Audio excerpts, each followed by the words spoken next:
Today we are going out to the lake and we take a walk with all our children and we have fresh air and we go to a climbing tree and have some fun.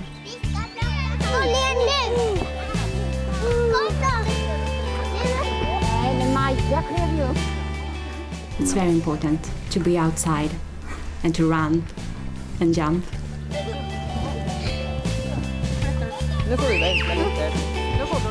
We think that being outside is a good opportunity to learn a lot of things. However, the learning on these daily excursions is far from structured. No formal questions or worksheets, but plenty of time to play with the children. The class explore the lake and woods using all their senses, but there's no expectation on the practitioners to collect evidence about what the children see, feel and understand. I do know something about the kind of evidential gathering systems that are in place in preschool in the UK now, and there isn't that here. There's much more attunement to individual needs. You're not working towards testing, for example. There's almost a logic that demands that you work to the tests and everybody's treated the same, because that's the only way you can do that. If there aren't any tests, you work to the individuals. That seems to me to be a difference in the way the whole system's structured. It follows that in preschool there are no formal lessons as such, not even in literacy. Då klappar vi händerna samtidigt. Maximilian! Oj, vad många! We don't teach reading and writing in that systematical way. We are trying to build a base for reading and writing. These rising sixes play games with language 3 times a week. It's called Literacy Hour, but you won't find phonics, big books or plenaries.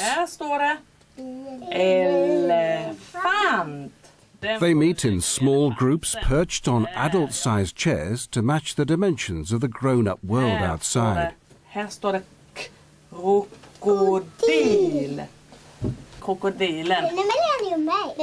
If the child is very interested in letters, of course they will write letters and we show them how to do it. But they don't need to. It's their choice. If they are interested, they will do it. When the time that the children live here, they have a good start to begin reading in the school. If the children here look happy and content, it may have a lot to do with the fact that the same class have been together since starting preschool. The Swedes feel this continuity of care is vitally important. They're big on continuity. Until recently, the Motala City Council was run by the same party for 58 years, which certainly helps create a consistent education policy.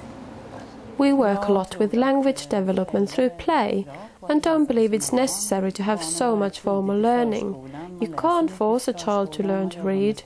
I think parents are good at spending time reading with their children, and we encourage this. Airport worker Pele Eric works shifts, which means he often gets the chance to collect his daughter Stella from the preschool. It's just a short drive from their home. Parents here send their children to the nearest community school. There's no competition for places and no scrabble to get into a school with the best results, because they don't have league tables. Stella is 2 years old and has just started her 2nd year, and like all the other children, joined a vertically grouped class. No. Huh? I think it's a good thing to have different ages. She will learn from the older kids. Maybe it's not all good, but maybe she can teach something to the younger kids when they arrive at the nursery school. They will learn as soon as they want to, not earlier. It's she will develop in small steps. When they're interested, then they can start to read. Now it's pictures and the words come out from there, and it has to take time. They can't be grown too fast. I think the most important thing is for her to be happy. All parents can track their children's progress at the preschool by reading the pupil portfolios that are kept in each classroom. For me, it's not important that they know how to read and write when they finish preschool.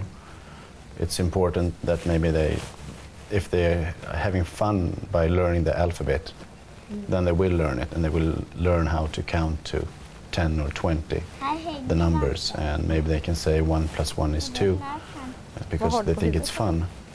And I think that's a good start when they enter the normal school.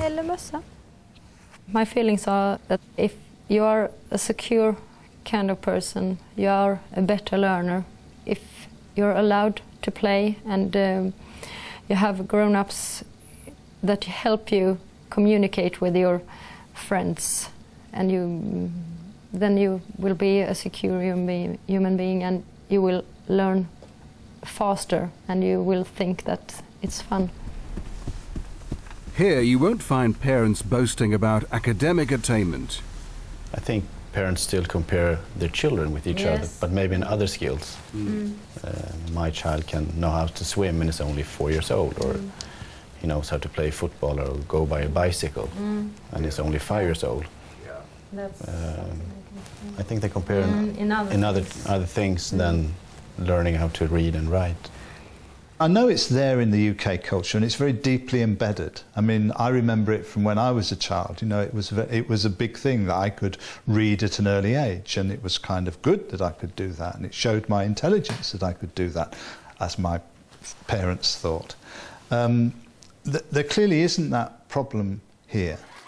And this relaxed, non-prescriptive attitude to reading and writing doesn't appear to hinder the Swedish pupils. In fact, it's the opposite. Sabotage är ett gammalt ord. Kommer från ett språk som talas i stora delar av... By the age of 10, they excel in literacy, topping the European League table.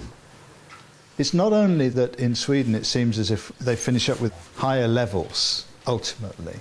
They also finish up with lower levels of illiteracy. That might actually be more significant. And I begin to wonder if, in fact, by focusing so much on literacy in the early years in the UK, by the time they get to the age of 7 or 8, there's a significant portion of children who are already deemed failures and to have failed. And of course we know once that's set in, it's very difficult to turn round. Loppans gymnastikskor var nästan för små och väldigt utslitna. When they start school when they are 7 years old, most children are very excited. Now I'm going to start school, I'm going to learn how to read and write and count and all this. So I think they're more excited of school. I think it's more interesting because they have been children up to 6 and played around and have fooled around and having fun. I just wonder whether that's part of the difference, the lack of that testing regime, the lack of that urgency to have them reading by 5 or 6.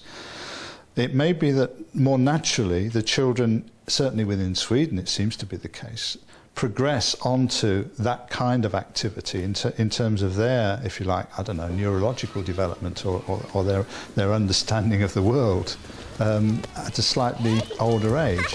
And through doing it at a slightly older age, they're more likely to pick up on it across the board, if you like.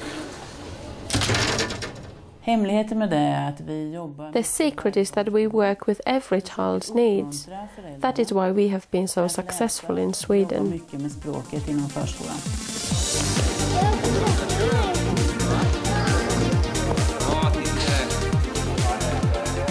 Perhaps this gym session says a lot about the Swedish way.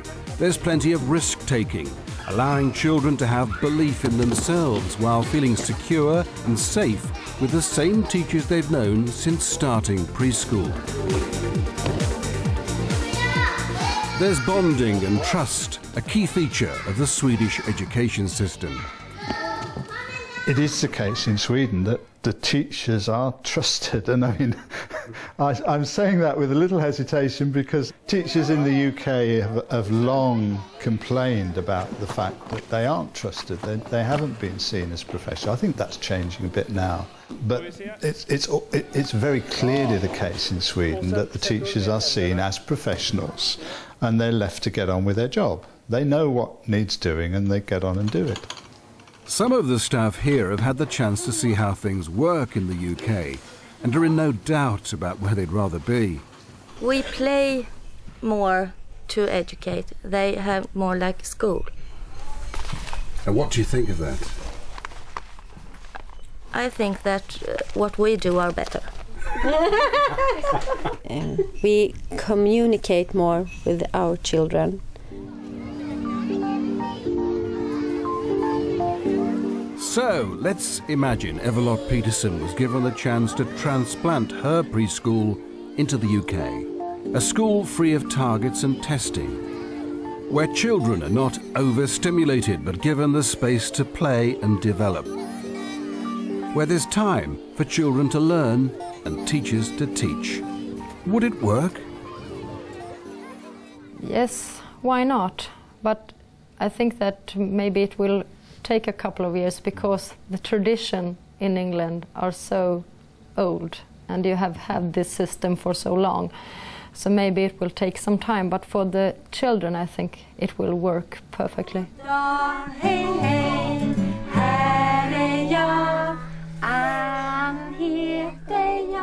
I think the children will get used to it quite quick, but maybe the teachers and parents and all the adults, it takes longer time for them to get used to something new.